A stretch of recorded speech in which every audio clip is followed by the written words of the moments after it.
Hello friends, welcome to SSC coaching centre. दोस्तों, आज की वीडियो में हम बात करेंगे एवरेज यानी कि औसत के प्रश्नों की। सभी एग्जाम्स में औसत के प्रश्न पूछे जाते हैं, तो आप किसी भी एग्जाम की तैयारी कर रहे हो इस वीडियो को मिस ना करें। तो चलिए स्टार्ट करते हैं। पहला सवाल है, 7 लगातार विषम संख्याओं का औसत 2117 है, तो पहली 4 संख्याओं का औसत क्या होगा। आपसे टोटल 7 संख्याओं की उसने बात कही है। पहली संख्या, दूसरी, तीसरी, चौथी, पांचवी, छठी, 7 संख्या। ठीक है। जो औसत होता है, याद रखना, जो औसत होता है, यहां पे लिख देता हूं, याद रखना, जो औसत आपको क्वेश्चन में दिया गया है, औसत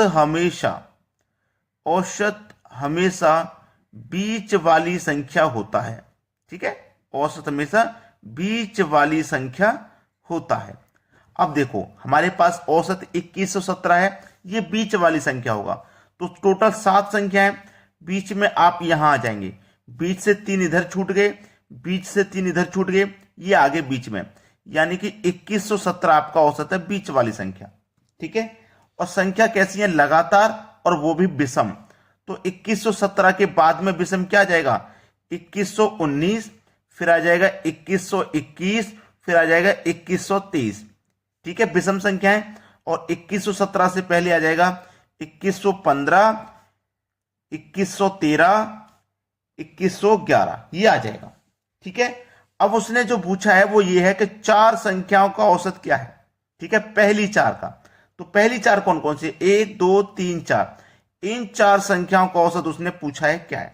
इनसे सभी संख्याओं से मतलब नहीं है कोई, अब हमें केवल इन 4 संख्याओं से मतलब है, क्योंकि पहली 4 संख्याओं का औसत पूछ रहा है क्या है। और मैंने आपको बताया है कि औसत हमेशा बीच वाली संख्या होती है। अब इन 4 संख्याओं में बीच वाली संख्या कौन सी होगी, ये वाली बीच वाली होगी कि ये वाली बीच वाली होगी, नहीं। जब 7 संख्या रहे, या 5 संख्या रहे, या 3 संख्या रहे, तो वहां पे तो बीच वाली संख्या पता करना आसान है। लेकिन जब 4 संख्या हो या 6 संख्या हो, तो वहां पे कैसे पता करते हैं, वहां पे जो बीच की 2 संख्या होती हैं, इन 4 संख्याओं में बीच में ये 2 संख्या है ना, तो इन दोनों के बीच में जो संख्या होगी वही औसत है। तो 2113 2115 के बीच में क्या होगा, 2114 होगा। ठीक है, यानी कि औसत आपका कितना है, यहां पे पहली 4 संख्याओं का 2114 है। यही आपके प्रश्न का बिल्कुल सही जवाब है। सभी को समझ में आ गया। चलिए अब देखेंगे अगला क्वेश्चन। अगला क्वेश्चन है, 5 लगातार संख्याओं का औसत 63 है, तो पहली और अंतिम संख्या की गुना क्या होगी। बहुत अच्छा सवाल। 5 लगातार संख्या, 1 2 3 4 5, औसत कितना है, 63। मैंने आपको बता दिया है कि औसत हमेशा बीच वाली संख्या होती है, यानी कि बीच वाली संख्या आपकी 63 है। लगातार संख्याओं की बात कही है, तो 63 के बाद में लगातार 64 और 65। ठीक है, और 63 से पहले 62 और 61 रहेगा, और ये आपका बीच वाली संख्या औसत है। उसने बोला है कि पहली और अंतिम संख्या की गुना क्या होगी, ये पहली और ये अंतिम संख्या की गुना क्या होगी, ये पूछा उसने। तो आप पहली संख्या 61 और अंतिम संख्या 65 की क्या कर देंगे, गुना कर देंगे। 5 के 1 से गुना करो, 5 रहेगा, 5 छिक्के 30, 6 एकम 6, 30 और 6 36, 36 का 6 आ जाएगा, कैरी का 3, 6 6 36 में कैरी का 3 जोड़ देंगे तो 39। ये आपके सवाल का बिल्कुल सही जवाब है। ठीक है, आसानी से हो गया कि नहीं, किसी को कोई दिक्कत नहीं रहेगी। अब देखते हैं अगला प्रश्न। अगला प्रश्न है, 5 लगातार विषम संख्याओं का औसत 113 है, तो उनमें से दूसरी सबसे छोटी संख्या कौन सी है। कितनी संख्या है, 5, 1 2 3 4 5। ठीक है, औसत 113 है। औसत हमेशा बीच वाली संख्या होती है, तो 113, यानी कि बीच से 2 इधर छूट गए, 2 इधर छूट गए, बीच में 113 आ जाएगा। जब 5 संख्या रहती हैं, 7 संख्या रहती हैं, तो बीच वाली संख्या पता करना आसान है। औसत हो गया 113। लगातार विषम संख्याओं की बात है, तो 113 के बाद में 115, फिर 117, 113 के पहले 111 और 109। ठीक है, अब उसने पूछा है कि दूसरी सबसे छोटी संख्या कौन सी है। दूसरी, पहली नहीं, दूसरी। अगर पहले की हम बात करें तो पहली सबसे छोटी संख्या यहां पे 109 है, लेकिन उसने पहली की नहीं पूछा, उसने पूछा दूसरी की। तो पहली के बाद में दूसरे नंबर पे 111 है छोटी संख्या, 111 ही तो छोटी है दूसरे नंबर पे।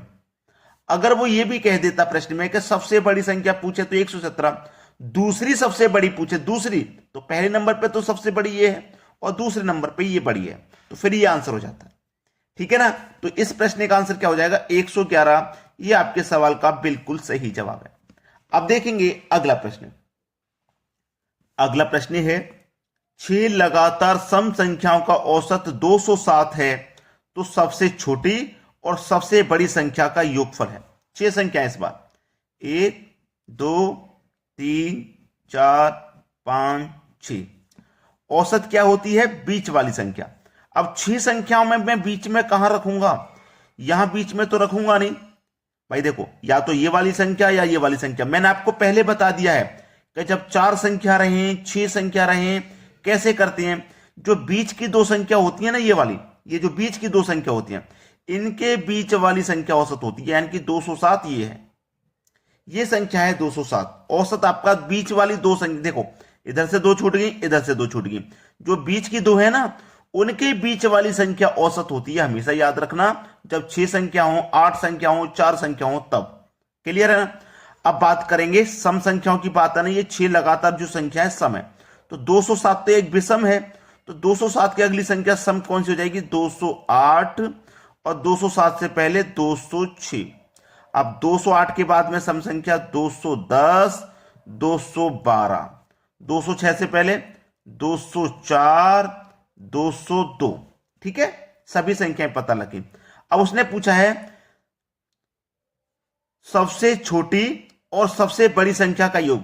सबसे छोटी ये है और सबसे बड़ी ये है, दोनों का उसने क्या पूछा है? दोनों का उसने योग पूछा, यानी कि प्लस कर लो दोनों का योग, यानी कि 202 और 212 का योग करेंगे तो 2 और 2 4, 1 और 4, यानी कि 414 आ जाएगा। ये आपके सवाल का बिल्कुल सही आंसर है। क्लियर हो गया सभी को? चलिए अब देखते हैं अगला सवाल। अगला प्रश्न है, ये प्रश्न औसत का नहीं है लेकिन इंपॉर्टेंट क्वेश्चन है, इसलिए मैंने इस वीडियो में इसको शामिल कर लिया। गेहूं के भाव में 20% कमी हो जाने पर समान रुपए में कितना गेहूं अधिक मात्रा में लिया जा सकता है? ठीक है, इसको करने का तरीका है, इसे नोट कर लेना। 100% कमी या वृद्धि, ठीक है, बटे में रखोगे आप 100 माइनस या प्लस। ठीक है, अब वृद्धि है तो प्लस, कमी है तो माइनस।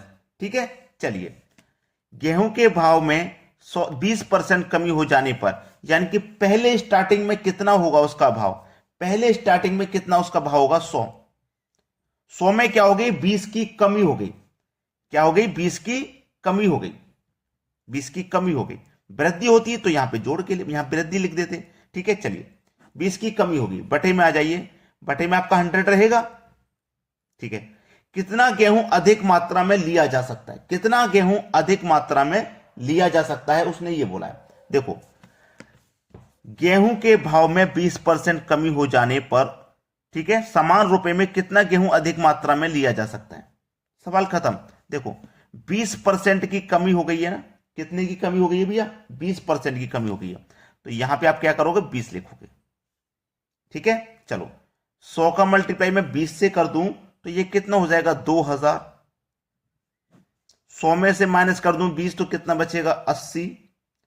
0 से 0 कटा दूंगा, 8 से 200 को कटा दूंगा तो ये 25 बार में कट जाएगा, यानी कि 25%।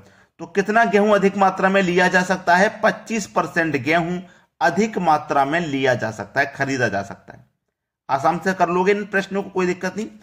तो आप बिना लाइक करे तो वीडियो को मत जाना, लाइक और शेयर कर देना, इतना काम कर देना आप हमारे लिए। ठीक है दोस्तों, धन्यवाद।